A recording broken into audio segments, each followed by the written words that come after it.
जय श्री कृष्ण भैया, audio check करना। हाँ इधर देखो, अपन पढ़ रहे थे गैलीलियन रूपांतरण समीकरण। गैलीलियन रूपांतरण समीकरण में आपने पढ़ा था कि ये रूपांतरण समीकरण केवल जड़त्वीय निर्देश तंत्रों के लिए ही मान्य होते हैं। कौन से फ्रेम ऑफ रेफरेंस के लिए?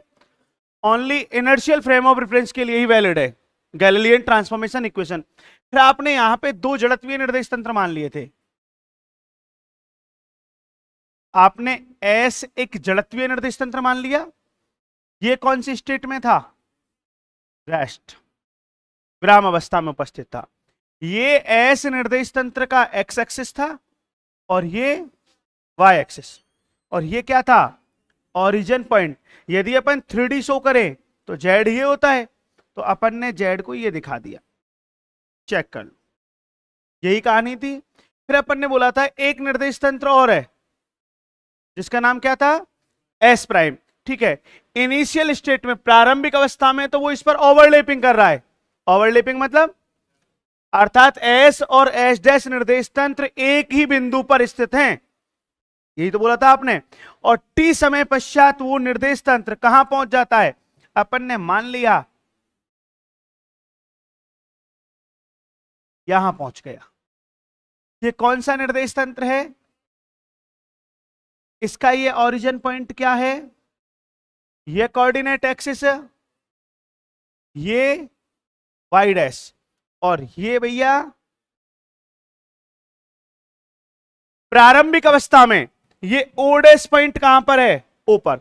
अपन ये कहना चाह रहे हैं, अपन यहां पे खड़े हुए हैं, अपन एस निर्देश तंत्र, ठीक है। अपना एक दोस्त है वो भी अपने साथ खड़ा हुआ है, वो कौन सा निर्देश तंत्र हो गया? S dash. अपन क्या बोल रहे हैं? अपन रेस्ट स्टेट में रहेंगे। कौन सी स्टेट में रहेंगे?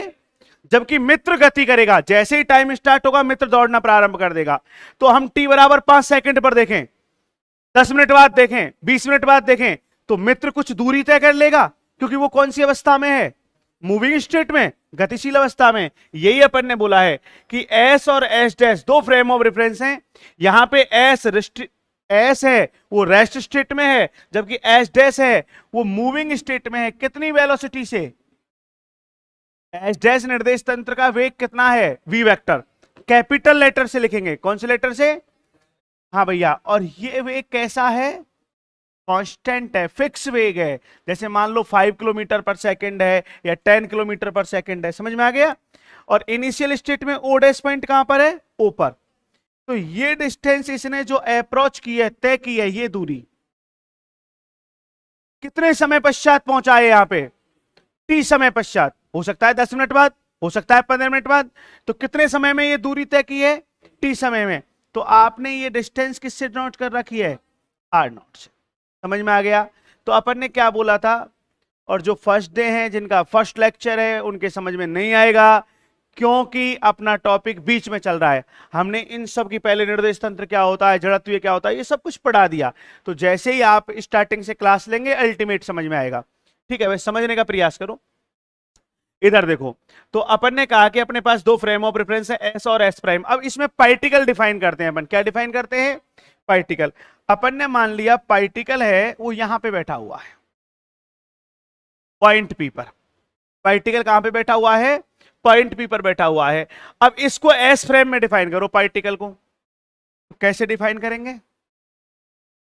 चेक करो, ये कौन सा फ्रेम है? एस। यहां से ऑब्जर्व कर रहे हैं किसको? पार्टिकल को। तो ये आर वेक्टर क्या होता है? ये पोजीशन वेक्टर होता है। किसका? पार्टिकल का। किसका पोजीशन वेक्टर होता है? आर वेक्टर कण का स्थिति सदिश होता है, लेकिन कौन से फ्रेम में? एस में। और ये कौन से फ्रेम में हो गया भैया? एस डैश निर्देश तंत्र में ऑब्जर्व करते हैं, तो किससे शो करेंगे? आर पर। तो अपने पास यहां पर r, r prime, r naught, तीन फैक्टर है। आर क्या है? कण का स्थिति सदिश, position vector of particle. R prime क्या है? Position vector of particle. दोनों ही कण के स्थिति सदिश हैं, लेकिन ये कौन से फ्रेम में है? और बेटा आर प्राइम कौन से फ्रेम में है? फिर आर नॉट क्या है? दोनों निर्देश तंत्रों के मध्य दूरी, दोनों फ्रेम ऑफ रेफरेंस के बिटवीन डिस्टेंस। यही कहानी है ना। इधर देखो, अब आप ध्यान से देखो, एक त्रिभुज बन गया क्या? ओ, ओ प्राइम, पी। ये त्रिभुज बन रहा है क्या? तो इसमें अपन क्या करते हैं भैया, वेक्टर एडिशन लॉ पढ़ा है हमने। तो in triangle o O prime p from vector addition law, सदिश त्रिभुज नियम से, तो कैसे लगाओगे सदिश त्रिभुज नियम, देखना बेटा, हेड से हेड कनेक्ट हो रहा है, तो क्या लिखेंगे, ओपी वेक्टर बराबर, हाँ बोलो, ओ ओ prime vector O prime P, पढ़ाइए तो अपन ने, ये लिख दिया, OP vector is equal to O O prime vector plus O prime P vector. इधर बैठना बेटा, दिखेगा वहां पे, वहां पे बैठ गया आराम से। हाँ भाई, ओपी वेक्टर को क्या लिखे अपन, आर वेक्टर, ओ ओ प्राइम को क्या लिखे अपन, R naught, plus O prime P देखो क्या दे रखा है, आर प्राइम। तो अपने पास R prime is equal to क्या आ गया, आर प्राइम निकालना है, इसका इधर ट्रांसफर कर दें, r minus r naught. Equation first में देखो आपने आर नॉट का मान क्या लिख रखा है, फर्स्ट को देखो, इक्वेशन फर्स्ट को, r naught is equal to equation first में ये लिख रखा है क्या, अच्छा बेटा, ये अपन ने यहां पे वैल्यू पुट कर दी, R prime is equal to are minus B vector T.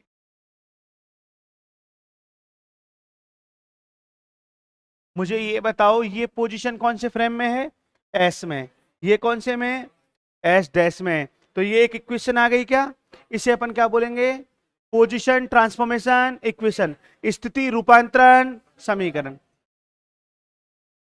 कई बार क्वेश्चन में वो आपसे ऐसे कह देता है कि दिशाओं के अनुदिश गणना करो, इसके अलोंग, डायरेक्शन के अलोंग, जैसे एक्स डायरेक्शन में निकालो, वाई डायरेक्शन में निकालो, जेड डायरेक्शन में निकालो, समझ में आ गया। तो अपन को बेटा डायरेक्शन के अलोंग कैलकुलेट करनी है, तो कैसे करेंगे, बोर्ड पे देखो, ध्यान से देखना,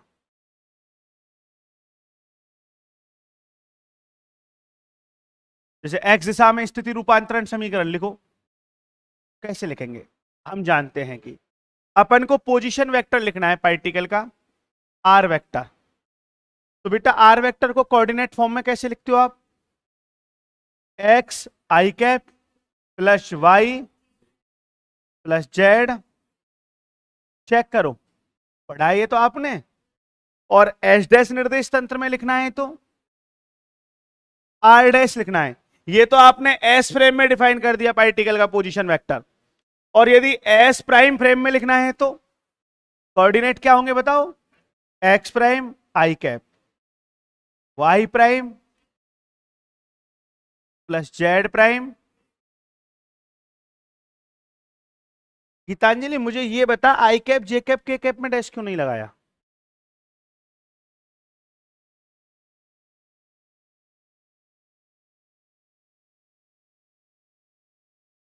तो यूनिट वेक्टर है तो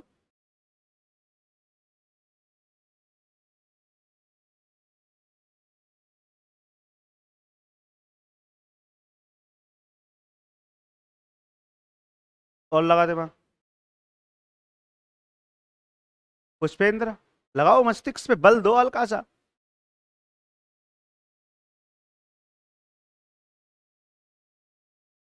क्योंकि यहां पे दिशा चेंज नहीं हो रही है।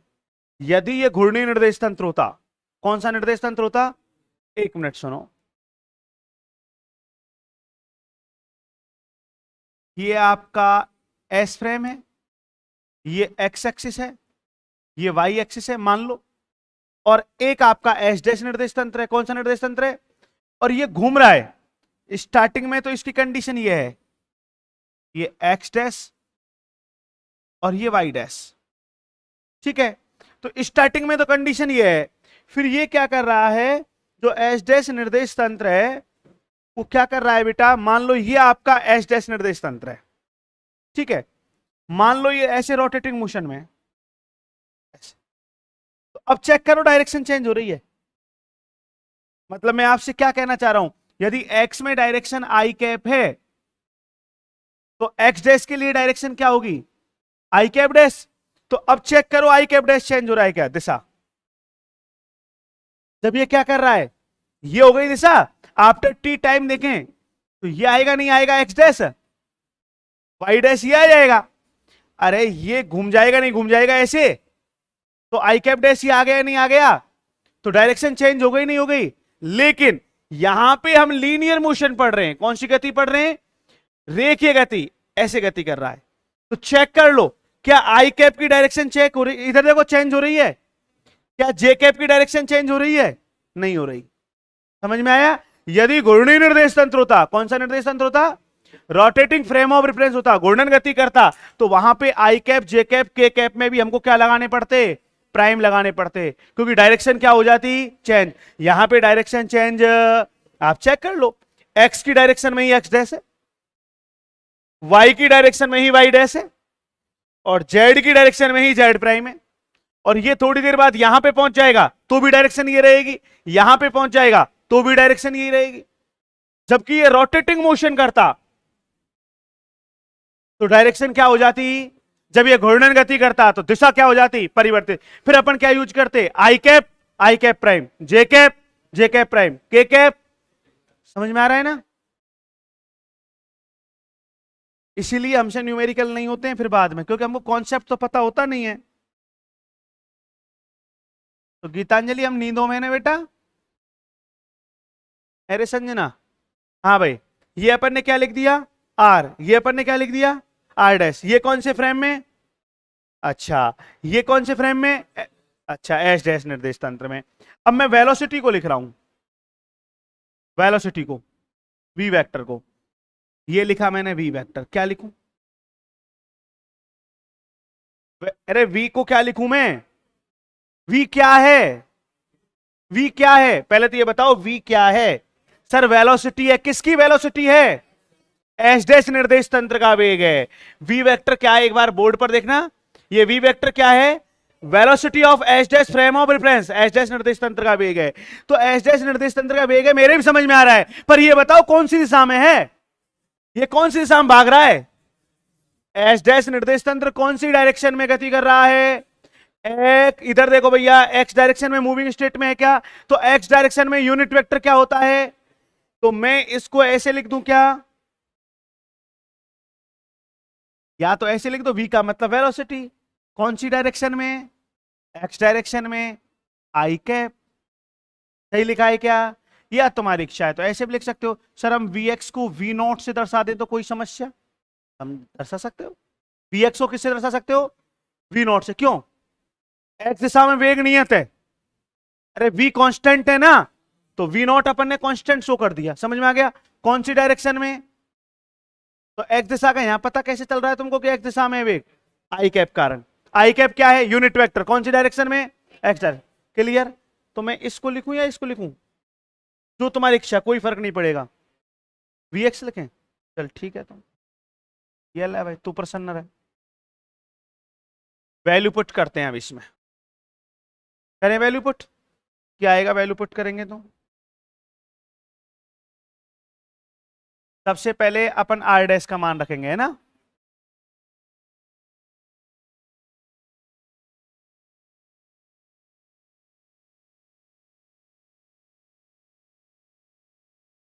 Are dash is equal to are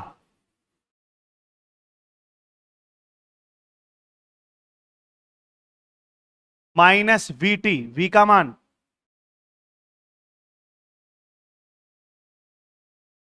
एक बार चेक कर लो, आर प्राइम, हमने ये आर प्राइम का मान रख दिया आर डैश का, बराबर आर, ये आर का मान माइनस वी, ये वी का मान टी, चेक कर लो। इसके बाद हमने क्या किया, इस इक्वेशन को देखा, तो बेटा x dash i cap, y dash j cap,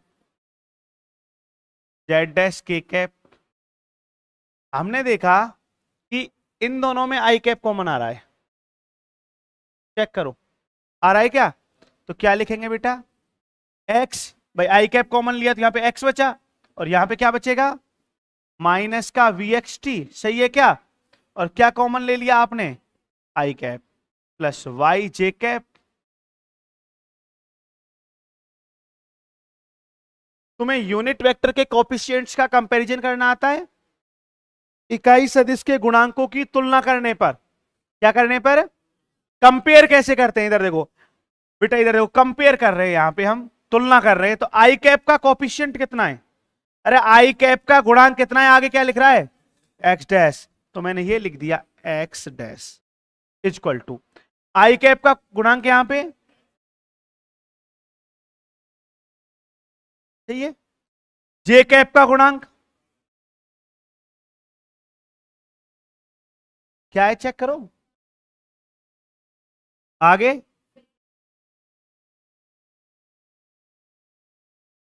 सही लिखा है क्या? अच्छा भैया, एक मिनट बोर्ड पे देखेंगे। ये एक्स डायरेक्शन में आ गई क्या ट्रांसफॉर्मेशन इक्वेशन? चेक करो कौन सी दिशा में है ये कौन सी दिशा में है, ये कौन सी दिशा में है? मुझे एक बात बताओ, केवल एक्स में ही चेंज क्यों आ रहा है, वाई और जेड में क्यों नहीं आ रहा? क्योंकि जो निर्देश तंत्र है कौन है?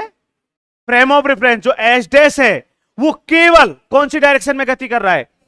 वो एक्स में गति कर रहा है, तो वी एक्स आ गया। फिर यहां पे वी वाई क्यों नहीं आया? क्योंकि वाई दिशा में वेग कितना है? 0। वाई दिशा में वो गति नहीं कर रहा। यदि अपन निर्देश तंत्र को ऐसे गति कराते, ऐसे, ये कौन सी डायरेक्शन में मूविंग स्टेट में, तो यहां पे क्या था? Y prime equal to y minus v y t. समझ में आ गया? और जेड डायरेक्शन में गति करता तो z prime equal to z minus v z t. समझ में आ रहा है नहीं आ रहा? अब यहां पे केवल एक्स में गति कर रहा है तो एक्स में चेंज आ रहा है, बाकी में चेंज नहीं आएगा। क्लियर? लिखो तो क्या लिखवा दी थी थ्योरी। और जो नए बच्चे हैं वो डायरेक्ट रफली वर्क कर लेना, अभी नोट्स में मत लिखना, ये ठीक है, रफ में लिख लेना। हाँ तुम्हें क्या लिखा दिया बताना, लैंग्वेज क्या लिखा दी एक बार बता। आपने इसमें गणितीय विश्लेषण चल रहा है ना, फिर आपने लिख रखा है रूपांतरण समीकरण की गणना करने के लिए to calculate transformation equation vector triangle law का यूज करते हैं, सदिश त्रिभुज नियम का उपयोग करते हैं, ऐसा लिख रखा है। लिखो तो इसके बाद लिखो त्रिभुज ओ ओ डैश पी में, त्रिभुज ओ ओ डैश पी में।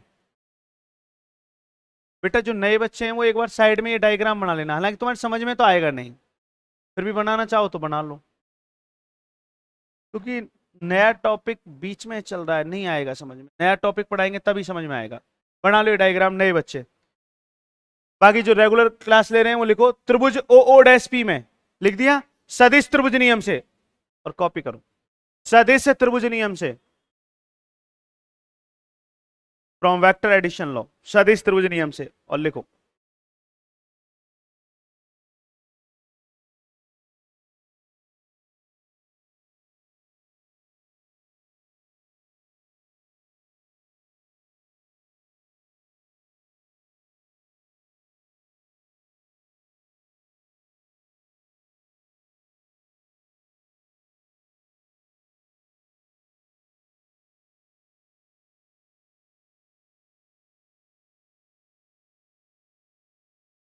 कोई भी डाउट हो तो पूछ लिया करो।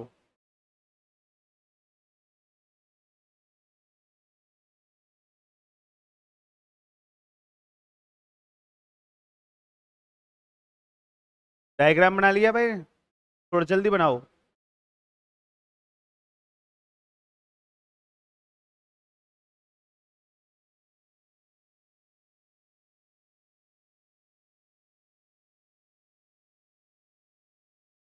अच्छा लिखा रहे, एक सेकंड पेशेंस रखो। समीकरण 2 तक लिख लिया भाई, लिखो समीकरण 2 के बाद समीकरण 2 गैलीलियो का स्थिति रूपांतरण समीकरण कहलाता है। Equation second is set to be position transformation equation of Galilean. समीकरण 2 गैलीलियो का स्थिति रूपांतरण समीकरण कहलाता है, position transformation equation of Galilean. Gitanjali यहां गैलीलियन वर्ड यूज क्यों कर रहे हैं हम? क्योंकि हमारी जो स्टडी चल रही है वो कैसे निर्देश तंत्र के लिए चल रही है? जड़त्वीय, इनर्शियल फ्रेम ऑफ रेफरेंस के लिए। लिख लिया, उसी में लिखो। उसी लाइन में लिखो, it is clear from equation second, समीकरण 2 से स्पष्ट है कि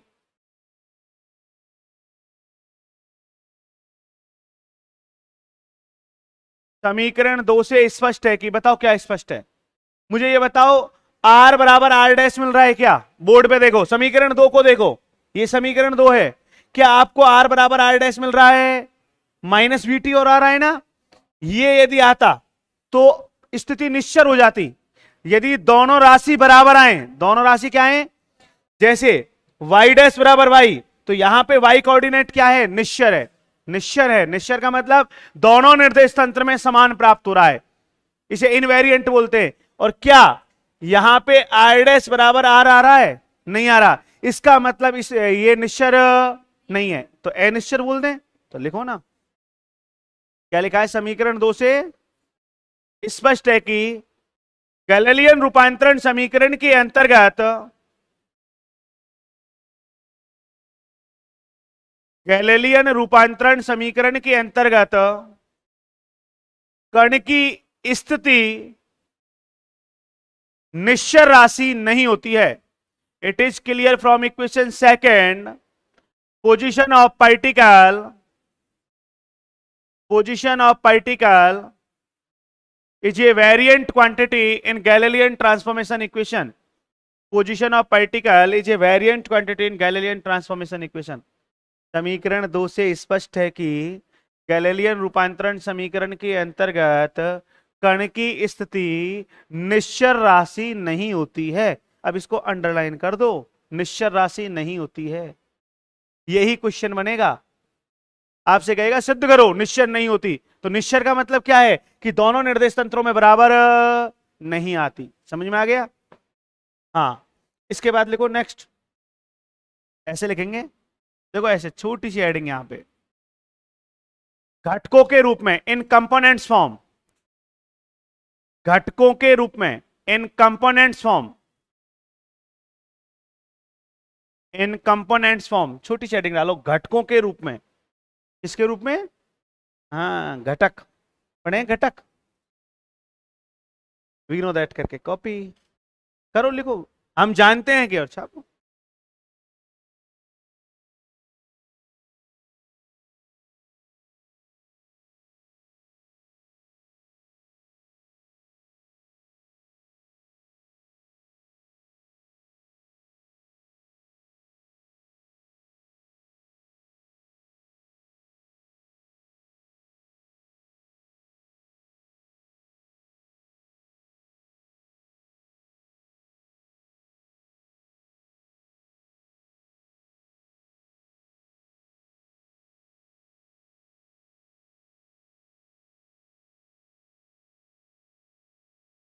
करो नोट, यहां पे क्या लिखोगे, इकाई सदिश के गुणांकों की तुलना करने पर, पहले ये लिखो, यहां लिखना comparison of coefficients of unit vectors, इकाई सदिश के, यहां पे लिखेंगे इकाई सदिश के गुणांकों की तुलना करने पर।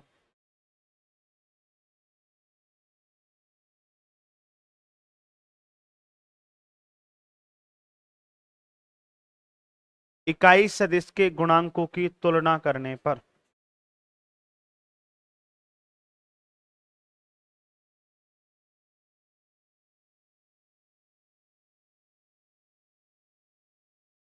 लिख दिया, चलें आगे, लिख दिया हो तो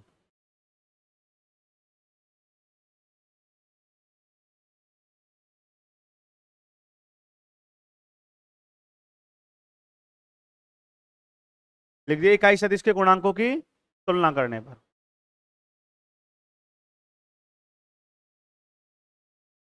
compare of coefficient of unit vectors,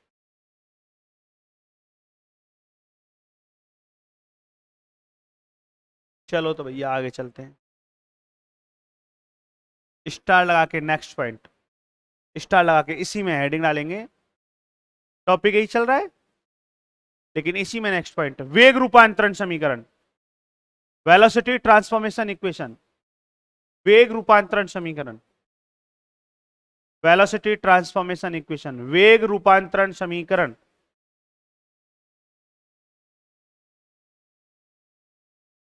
डाल दी हेडिंग। अब वेग क्या होता है बताओ, बताओ वेग क्या होता है। स्थिति का कितनी बार अवकलन करें, एक बार, तो लिखो अकॉर्डिंग टू मैथमेटिकल फिजिक्स, गणितीय भौतिकी के अनुसार, गणितीय भौतिकी के अनुसार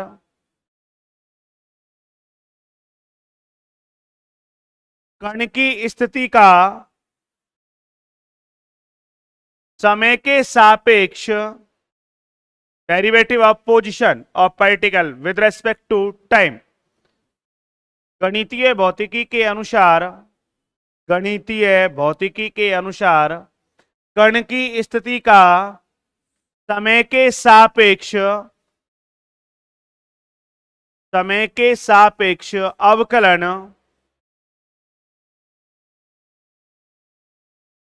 फॉर्मूला लिख दो, वेग कहलाता है। कण की स्थिति का समय के सापेक्ष अवकलन derivative of position of particle with respect to time is said to be velocity of particle, वेग कहलाता है। लिख दिया। अब बेटा जो वेग है, अब सुनो भाई, ये किसका वेग है, कण का। किसका वेग है, तो पार्टिकल की वेलोसिटी को हम स्मॉल लेटर से लिखेंगे, ऐसे स्मॉल वी बनाएंगे, ठीक है। तो लिखो कण के वेग को वी वेक्टर से निरूपित करते हैं, कण के वेग को वी वेक्टर से निरूपित करते हैं। स्मॉल लेटर बनाना, ऐसे लिखना, it is noted by small v vector.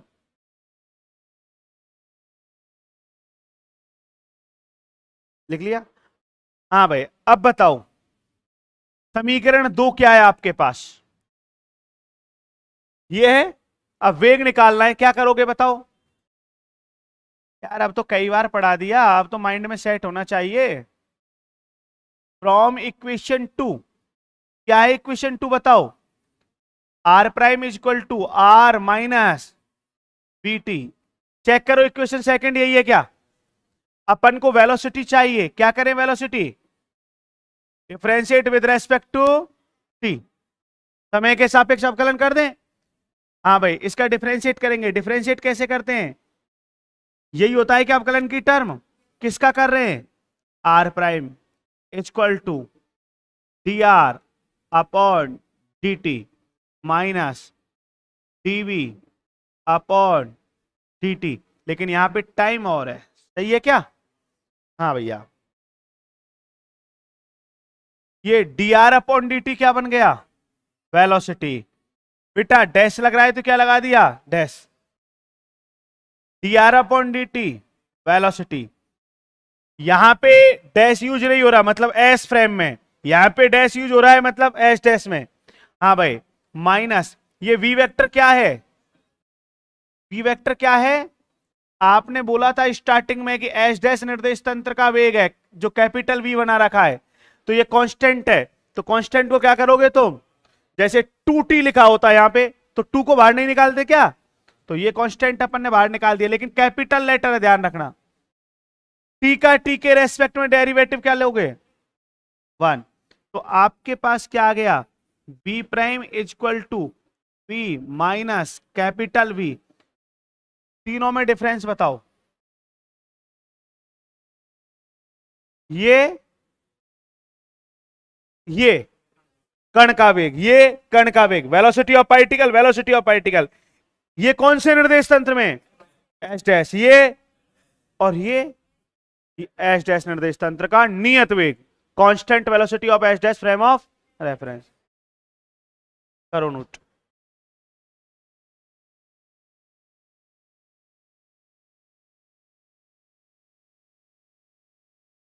ये एक एक पॉइंट क्लियर हो जाना चाहिए, तभी सेकंड और थर्ड चैप्टर तुम्हारे समझ में आएंगे, पहले सुन लेना। एकदम क्लियर माइंड में होना चाहिए कि आर क्या था, आर प्राइम क्या था, वी क्या था, स्मॉल वी क्या था, कैपिटल वी क्या था।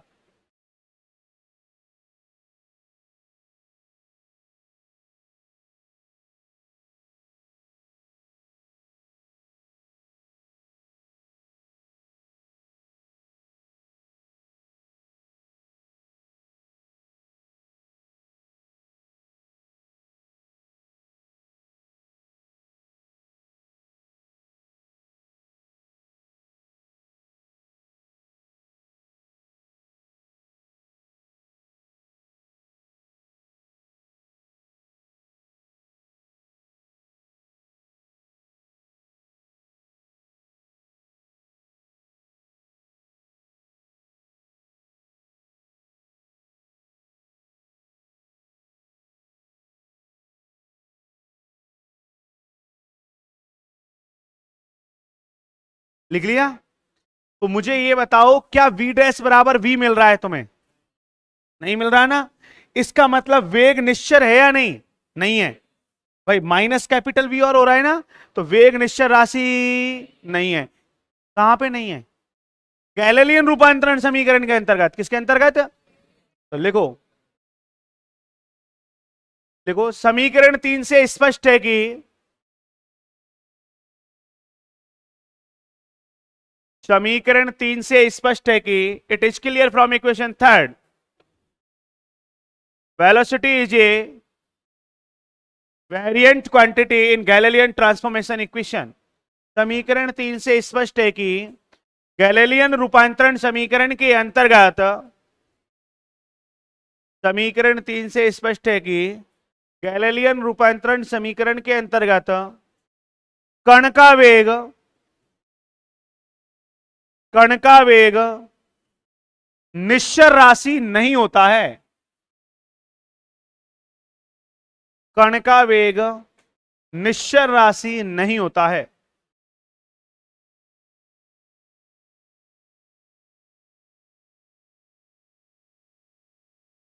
देख लिया? हाँ, ऑनलाइन वाले 1 मिनट रुकना, मैं ऑफलाइन वाले बच्चों से बात कर रहा हूं। 1 मिनट रुकना भाई, ऑनलाइन वालों।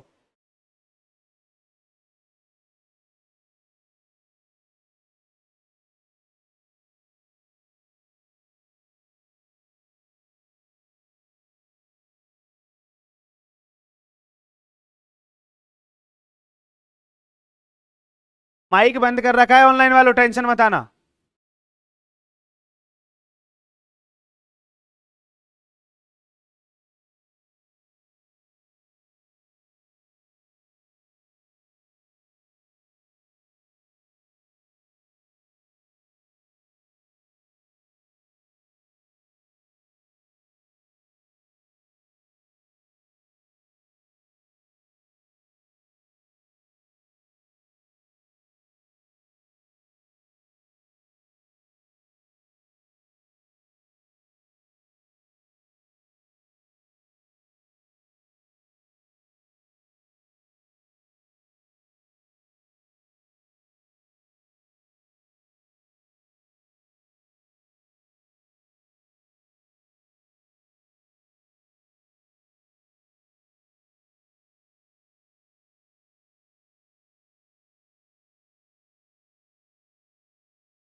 चलो अपने टॉपिक पे आते हैं। हाँ सुनो भाई, अब तो इक्वेशन थर्ड का अपन ने कहानी लिख ली, ठीक है। इसके बाद लिखो त्वरण रूपांतरण समीकरण।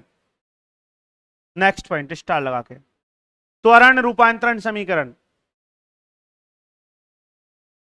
लिख, एक्सेलरेशन ट्रांसफॉर्मेशन इक्वेशन, त्वरण रूपांतरण समीकरण।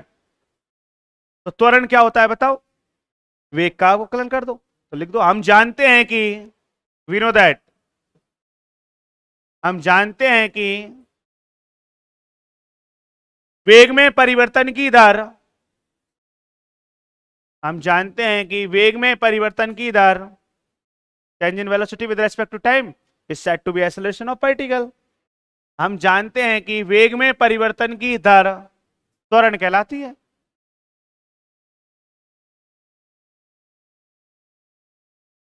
वेग में परिवर्तन की दर त्वरण कहलाती है। किससे व्यक्त करते हो त्वरण को? ए से या एफ से, है ना?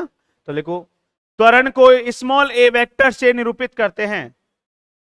त्वरण को स्मॉल ए वेक्टर से निरूपित करते हैं। Acceleration is denoted by small A vector. अब त्वरण निकालना है, क्या करें बताओ? हाँ, यार है यार हमारा शेर। बोर्ड पे देखो, from equation third v prime is equal to v minus capital V। हमें चाहिए त्वरण, तो इसका डिफरेंशिएट कर दें विद रेस्पेक्ट टू टाइम। तो क्या आएगा डिफरेंशिएट करेंगे तो? dv prime upon dt।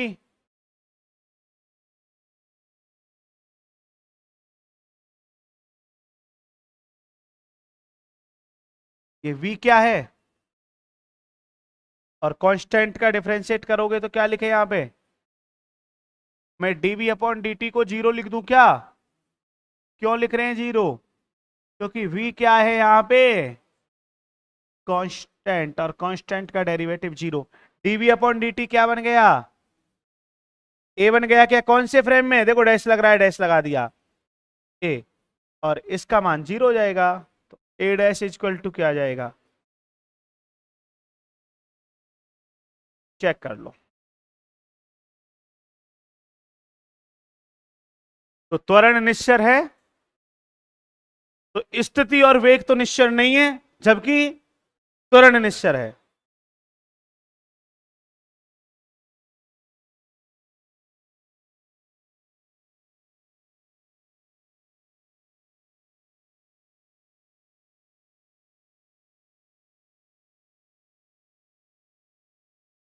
लिखो,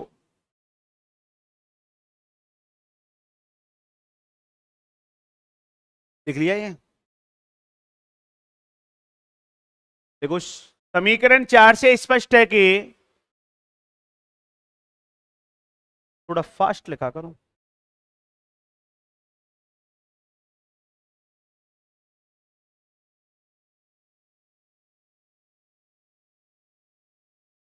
देखो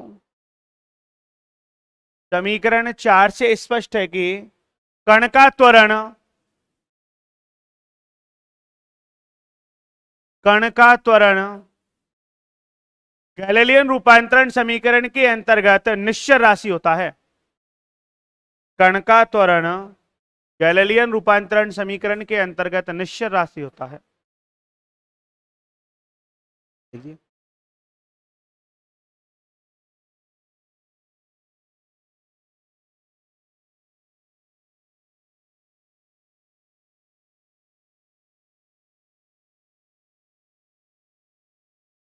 लिख दिया। अब फोर्स ट्रांसफॉर्मेशन इक्वेशन कैलकुलेट करें, तो स्टार लगा के हेडिंग डालो, बल रूपांतरण समीकरण, फोर्स ट्रांसफॉर्मेशन इक्वेशन।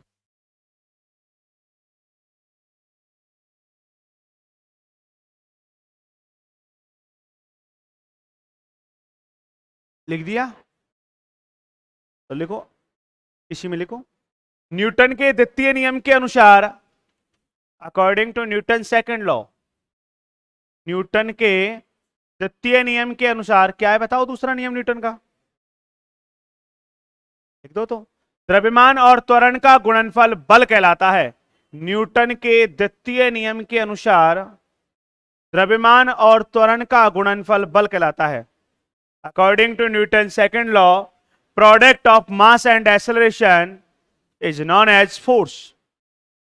न्यूटन के द्वितीय नियम के अनुसार द्रव्यमान और त्वरण का गुणनफल बल कहलाता है। लिख दिया। मतलब आपने क्या बोला है, F इक्वल टू क्या होता है, लिख दो वहीं पे, F equal to m. M क्या होता है, द्रव्यमान, और ए क्या होता है, त्वरण, और दोनों का गुणा क्या होता है, बल, F होता है। लिख दिया। चलो तो अपने पॉइंट पे आओ अभी। इक्वेशन फोर्थ को देखो क्या है,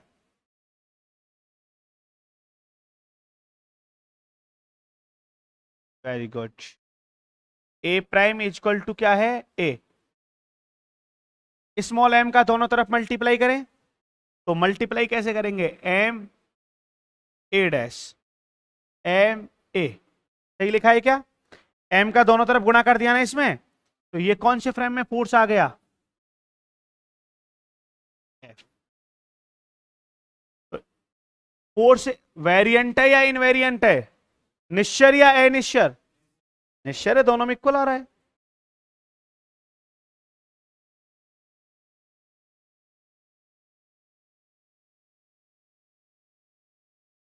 तो याद रखना, जड़त्वीय निर्देश तंत्रों में न्यूटन का प्रथम नियम और द्वितीय नियम दोनों ही वैध होते हैं, दोनों ही वैलिड होते हैं।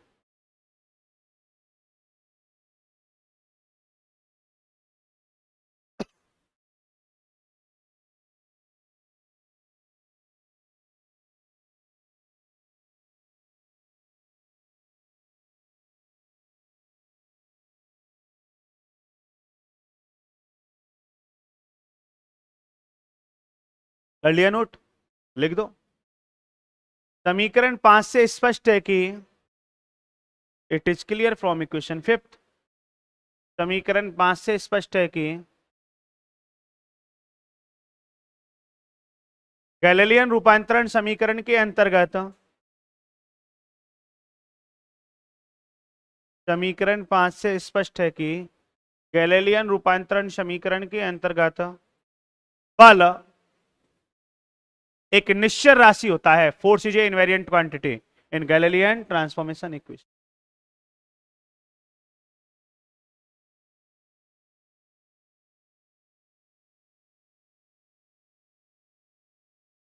लिख दिया? एक लास्ट पॉइंट और लिखो, संवेग रूपांतरण समीकरण। हेडिंग डालो, मोमेंटम ट्रांसफॉर्मेशन इक्वेशन, संवेग रूपांतरण समीकरण। मोमेंटम क्या होता है जानते हो? संवेग क्या होता है? द्रव्यमान गुणा, तो लिखो, हम जानते हैं कि द्रव्यमान और वेग का गुणनफल संवेग कहलाता है। You know that product of mass and velocity is called momentum of particle. हम जानते हैं कि द्रव्यमान और वेग का गुणनफल, हम जानते हैं कि द्रव्यमान और वेग का गुणनफल संवेग कहलाता है।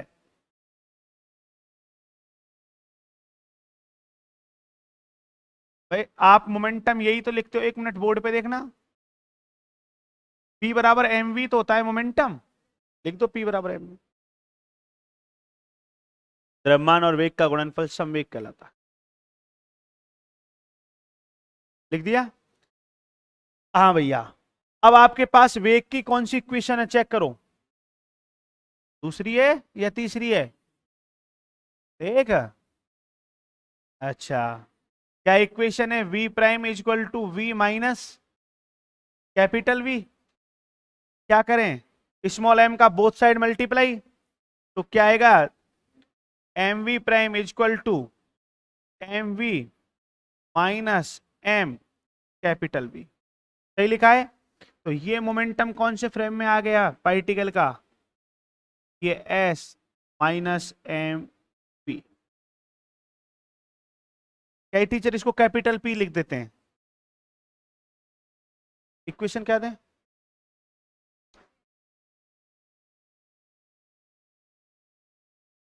स्मॉल m का दोनों तरफ गुणा करने पर, तो मोमेंटम P डैश बराबर P आ रहा है क्या? इसका मतलब मोमेंटम इनवेरिएंट नहीं है। लिख सकते हो?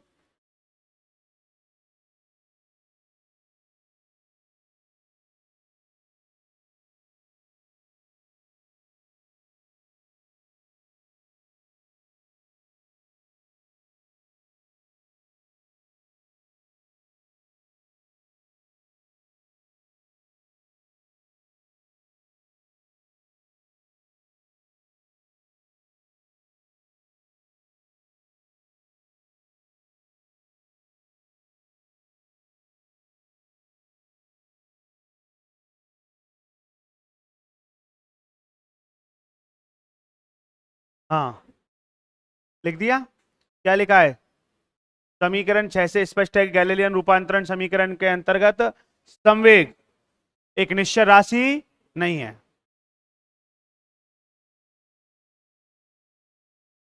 अब प्रश्न ये उठता है कि सर एग्जाम में क्वेश्चन कैसे आता है, इसका न्यूमेरिकल कैसे आता है? तो सुनो, लिखो क्वेश्चन।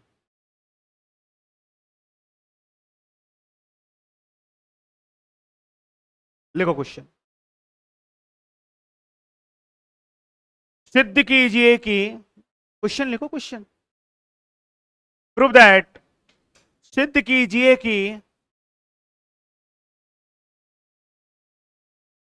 कण का विस्थापन गैलीलियन रूपांतरण समीकरण के अंतर्गत, सिद्ध कीजिए कि कण का विस्थापन गैलीलियन रूपांतरण समीकरण के अंतर्गत निश्चर राशि होता है। Prove that the displacement of particle, prove that the displacement of particle is invariant quantity in Galilean transformation equation। As invariant quantity in Galilean transformation equation. सिद्ध कीजिए कि कण का विस्थापन गैलीलियन रूपांतरण समीकरण के अंतर्गत निश्चय राशि होता है। ये क्वेश्चन कम से कम तुम 10 साल के पेपर देखोगे तो कम से कम 4 बार आया हुआ है, तो वेरी वेरी मोस्ट लगा लेना ऊपर। अच्छा क्वेश्चन है, कई बार पूछा गया है। क्वेश्चन को पढ़ो एक बार। पढ़ा? अब वहां पे एक लाइन लिखी, कण का विस्थापन, क्या लिखा? डिस्प्लेसमेंट ऑफ पार्टिकल, यही तो लिखा है, अंडरलाइन कर दो। देख क्वेश्चन में भी अंडरलाइन करा रहे हैं क्या? नहीं करो अंडरलाइन, ये बात है समझने की। अब इसका मतलब तुम्हें क्या सिद्ध करना है अब तुम बताएंगे। एक मिनट सुनो, एक सेकंड बोर्ड पे देख लो बस। ये कौन सा निर्देश तंत्र है? एस। ये कौन सा निर्देश तंत्र है? S dash. आपका पार्टिकल पहले यहां पे था पॉइंट ए पर, अब आ गया पॉइंट बी पे। कहां पे आ गया? अरे पहले पार्टिकल कहां था? पॉइंट ए पर, फिर पार्टिकल कहां पे आ गया? बी पर आ गया। तो ये कण का विस्थापन हो गया नहीं हो गया? एस फ्रेम में मैं इसको लिख लेता हूं डी, और एस डैश में लिख देता हूं मैं डी डैश। बात नहीं आ रही समझ में? पार्टिकल पहले कहां बैठा हुआ है? पॉइंट ए पर। मान लो t1 टाइम पे यहां है, t बराबर 2 सेकंड पर, और t बराबर 10 सेकंड पर यहां पर आ गया। t1 टाइम पर पॉइंट ए पर है, और वो मूविंग स्टेट में पार्टिकल गति कर रहा है गति, तो t2 समय पर वो कहां पे आ गया? पॉइंट बी पर आ गया। ठीक है, तो एस फ्रेम में डिस्प्लेसमेंट कितना है? एस निर्देश तंत्र में विस्थापन कितना है? डी। और एस डैश में? तो आपको क्या सिद्ध करना है? पढ़ो क्वेश्चन। निश्चर। निश्चर का मतलब ये आपको सिद्ध करना। आगे बात समझ में? तो ये अपन कल पढ़ेंगे, ठीक है। और अब ऑनलाइन वालों अपनी क्लासेज हैं वो एप्लीकेशन पर मिलेंगी। आपको एक वीडियो मिल जाएगा एप्लीकेशन का कि क्लास कैसे चलानी है, ठीक है। चलो भाई, राधे राधे।